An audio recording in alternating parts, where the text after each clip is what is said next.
Welcome to Kenton's videos. Enjoy the video. In this video, I will explain how to play Subway Surfers on a computer. To begin, you will need an Android emulator. This special software creates a virtual Android device directly on your personal computer. It allows you to run mobile applications and games, like Subway Surfers, seamlessly on your desktop. This method provides a much larger display and often more precise controls than a typical mobile device.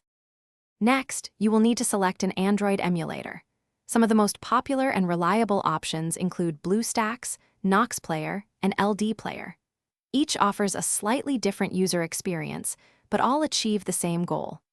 Before downloading, always check your computer's specifications against the emulator's minimum requirements.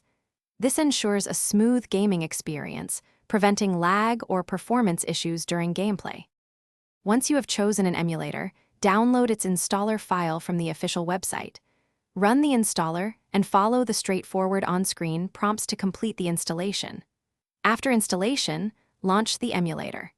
You will then be prompted to sign in with your Google account, just like setting up a new Android phone. This step is crucial for accessing the Google Play Store and downloading games. With the emulator set up, open the Google Play Store from its home screen. Use the search bar to find Subway Surfers and then click the Install button. Once the game is downloaded and installed, launch it. You can typically control your character using your keyboard's arrow keys for movement and the spacebar for jumping.